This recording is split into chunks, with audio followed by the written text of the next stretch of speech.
आज हम उत्तर प्रदेश के भूगोल के सबसे बुनियादी, सबसे फंडामेंटल डिवीजन को समझने वाले हैं, गंगा का मैदान और दक्षिणी पठार। कभी सोचा है कि एक ही राज्य का एक हिस्सा बार बार बाढ़ की चपेट में क्यों आता है, जबकि दूसरा हिस्सा सूखे की मार झेलता है? बस इसी सवाल का जवाब एग्जाम के लिए बहुत जरूरी है। तो चलिए इसे जरा और गहराई से समझते हैं। उत्तर प्रदेश को अगर देखें तो ये मुख्य रूप से दो हिस्सों में बटा हुआ है। एक तरफ है उत्तर और मध्य का ये विशाल समतल और उपजाऊ गंगा का मैदान, और दूसरी तरफ दक्षिण में है ये प्राचीन, कठोर और ऊबड़-खाबड़ पठारी इलाका। और यकीन मानिए, यही एक विभाजन राज्य के भूगोल से लेकर उसकी अर्थव्यवस्था तक हर चीज तय कर देता है।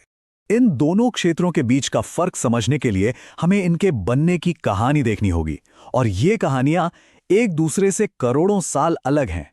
तो यहां सबसे जरूरी बात यह है कि गंगा के मैदान जियोलॉजिकली, मतलब भूवैज्ञानिक रूप से बहुत नए हैं। इन्हें हिमालय से आने वाली नदियों ने अपनी लाई हुई मिट्टी, जिसे हम जलोढ़ या एलुवियम कहते हैं, उससे बनाया है। दूसरी तरफ जो दक्षिणी पठार है, वो पृथ्वी के सबसे पुराने जमीनी टुकड़ों में से एक गोंडवाना लैंड का हिस्सा है। यहाँ की चट्टानें प्री कैम्ब्रियन काल की हैं, यानी बेहद पुरानी और बहुत ज्यादा सख्त। अब देखिए मिट्टी का फर्क कितना जबरदस्त है। मैदानी इलाकों में मिलती है दुनिया की सबसे उपजाऊ मिट्टियों में से एक, जलोढ़ मिट्टी। इसके भी दो टाइप हैं। एक है खादर, जो नई और बेहद उपजाऊ है, और दूसरी है बांगर, जो पुरानी और थोड़ी कम उपजाऊ है। वहीं पठारी क्षेत्र में लाल और काली मिट्टी मिलती है, जैसे मार और काबर। ये ज्यादा गहरी नहीं होती, कम उपजाऊ होती हैं और सूखी खेती के लिए ठीक रहती हैं। और जमीन के बाद सीधा कनेक्शन आता है पानी का।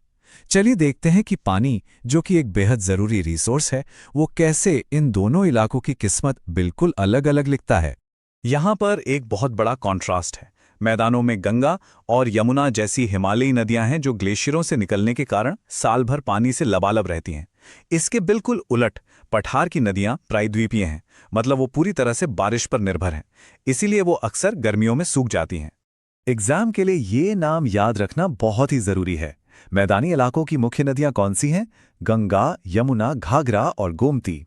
और पठारी क्षेत्र की चंबल, बेतवा, केन और सोन। मैप बेस्ड सवालों के लिए ये एक बहुत ही इंपॉर्टेंट फैक्ट है। और पता है, नदियों का यही अंतर इन दोनों क्षेत्रों की सबसे बड़ी प्राकृतिक आपदाओं की वजह बनता है।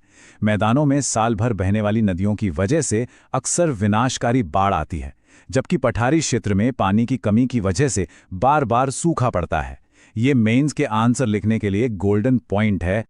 तो हमने जमीन और पानी की बात कर ली। अब देखते हैं कि ये दोनों मिलकर इन इलाकों के आर्थिक आधार, यानी इकोनॉमिक बेस को कैसे बनाते हैं। ये स्लाइड बहुत अच्छे से बताती है कि गंगा का मैदान उत्तर प्रदेश का अन्न का कटोरा क्यों है। यहाँ गेहूं, चावल और गन्ने जैसी फसलों की जबरदस्त खेती होती है।